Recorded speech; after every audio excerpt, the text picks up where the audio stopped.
Bismillahirrahmanirrahim. Assalamualaikum warahmatullahi wabarakatuh. Alhamdulillahilladzi ja'ala Ramadan syahrus siyam wa syahrul ibadah alladzi unzila fihi al-Qur'an hudan lin-nasi wa bayyinatin minal huda wal furqan.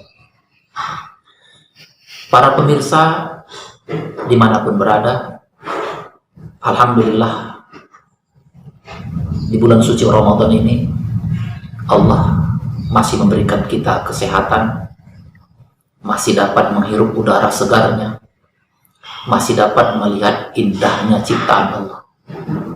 Mudah-mudahan dengan kemampuan kita bersyukur ini, kita menjadi pribadi yang dicintai Allah Subhanahu wa Ta'ala. Pada kesempatan ini saya akan sharing tentang puasa dan kesalehan sosial. Puasa sejatinya memberikan vitamin kearifan, kedalaman rasa, memberikan vitamin bagi kebahagiaan, pencerahan bagi siapapun yang melakukannya. Karena puasa yang kita lakukan sesungguhnya kita sedang mengisi titik-titik rohani kita. Insya Allah titik tertinggi dari kerohani dari diri kita adalah rohani. Dengan kecerdasan rohani, insya Allah akan ada rasa bahagia, rasa bijaksana di dalam diri, rasa bahagia, dan jauh dari sifat stres, jauh dari sifat sedih ataupun putus asa. Karena itulah Allah Subhanahu wa Ta'ala memerintahkan kita berpuasa. Karena sesungguhnya Allah sendiri berpuasa. Allah tidak makan, Allah tidak pula minum. Dan Allah ingin agar kita hamba-hambanya mencontoh apa yang Dia lakukan, agar kita bisa dekat dengan Allah. Kalau kita ingin dicintai Allah, lakukanlah hal-hal yang dilakukan Allah. Ketika kita berpuasa, sebenarnya saat itu kita sedang kaya. Kita sedang memiliki salah satu sifat Allah. Kita sedang istighna. Kita sedang kaya sekali karena kita sedang tidak membutuhkan. Tidak membutuhkan itu adalah sifat Allah. Kita manusia hakikatnya butuh makanan. Tapi saat kita berpuasa, kita sedang tidak butuh makanan. Dengan melakukan puasa sesungguhnya kita melakukan hal-hal yang dicintai Allah.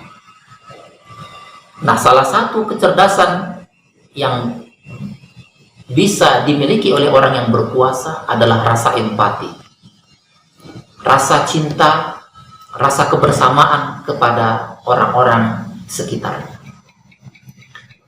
Di antara contoh di dalam ayat Al-Quran adalah bahwa ketika orang yang berpuasa itu, dia insya Allah akan sampai kepada nilai-nilai ketakwaan. Nah, ciri-ciri orang yang bertakwa itu diantaranya adalah orang-orang yang gemar berbagi. Maka aneh kalau ada orang yang berpuasa, dia tidak gemar berbagi. Itulah yang disebutkan oleh Allah, A'udzubillahi minasyaitonirrajim. Bismillahirrahmanirrahim. Alladzina yunfikuna fis sarra wad dharra. Orang yang berpuasa gemar berbagi.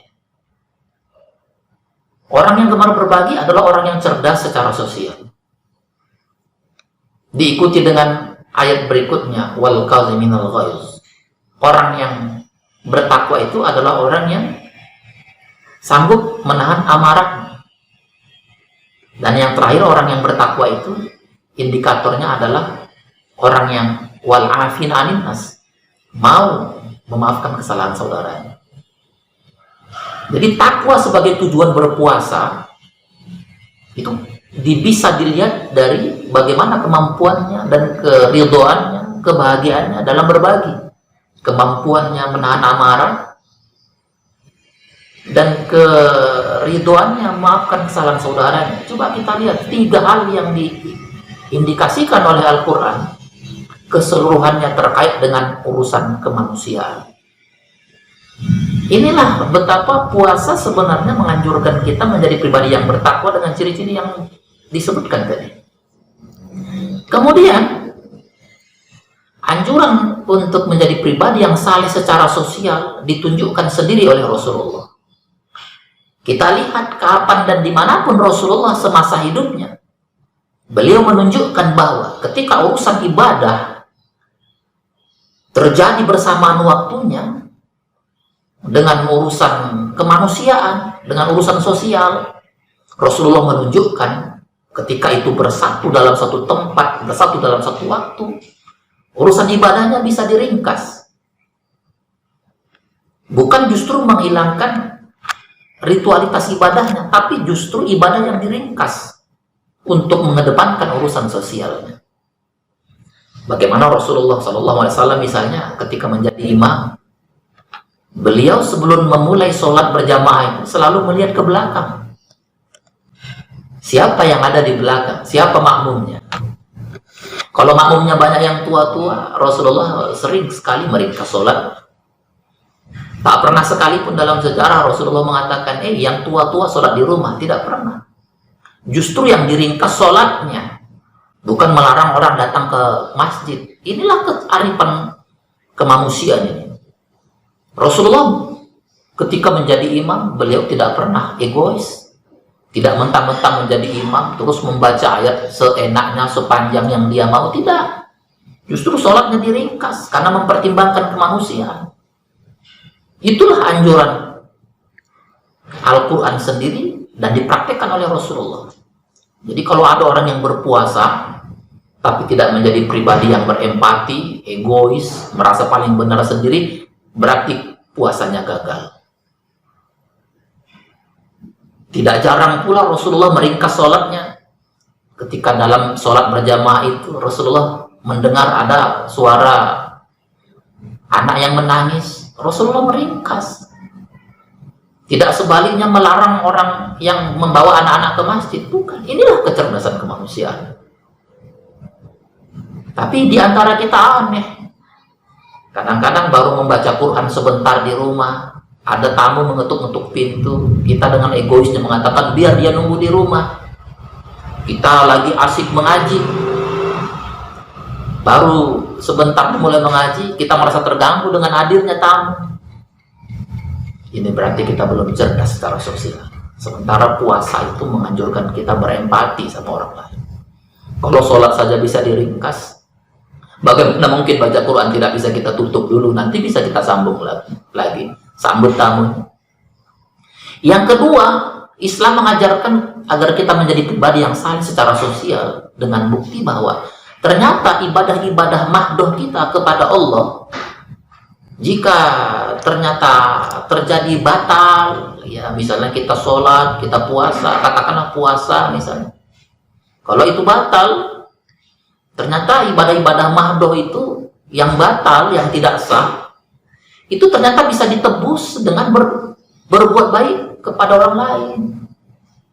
Itulah ajaran sosial, itulah ajaran kemanusiaan.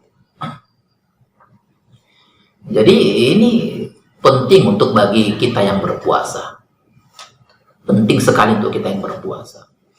Sehingga kita menjadi mengerti betul apa arti kebaikan kita kepada orang lain. Sampai-sampai ibadah-ibadah yang tidak sah, ibadah-ibadah yang ditolak oleh Allah bisa ditebus, bisa ditempel dengan cara kita berbuat baik kepada sang manusia. Ini terjadi pada masa Rasulullah SAW.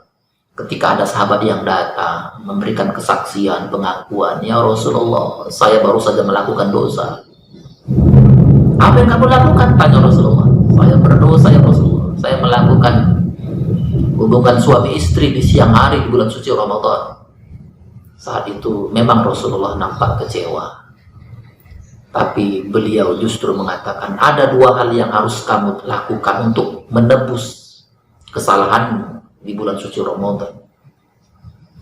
Yang pertama, kamu harus puasa 2 bulan berturut-turut.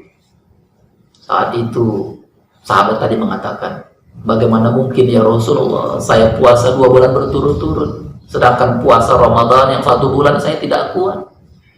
Ya kalau begitu kamu melakukan yang kedua. Apa itu ya Rasulullah? Kamu memberikan sedikitnya 60 orang fakir miskin. Tidak bisa ya Rasulullah, saya nggak mampu. Kenapa?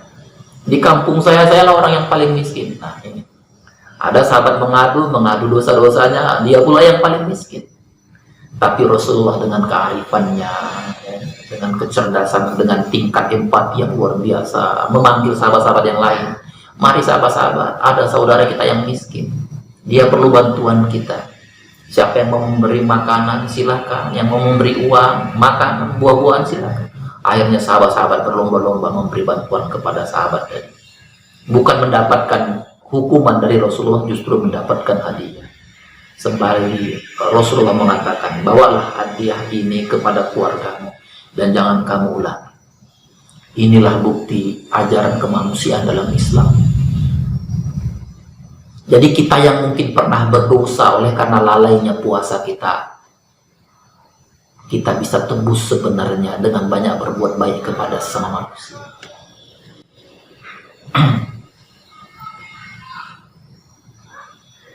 Para pemirsa dimanapun berada, betapa ternyata memang urusan takwa semuanya berkaitan lagi-lagi banyak dengan bagaimana kita berbuat baik kepada sesama. Ini yang disebutkan oleh Rasulullah dalam hadisnya, khairun nas man anfa'un linnas. Sebaik-baik manusia adalah mereka yang banyak memberikan kontribusi, memberikan banyak manfaat kepada manusia-manusia yang lain. Inilah hakikat keberislaman kita. Inilah tujuan terbesar dari kenapa kita dianjurkan berpuasa oleh Allah Subhanahu wa Ta'ala.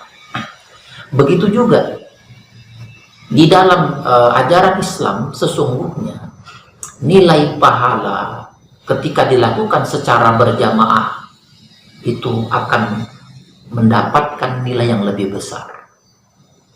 Jadi ibadah yang dilaksanakan secara kolektif, yang dilakukan secara bersama-sama, itu diberikan pahala yang lebih besar daripada ibadah yang dilaksanakan secara sendiri-sendiri.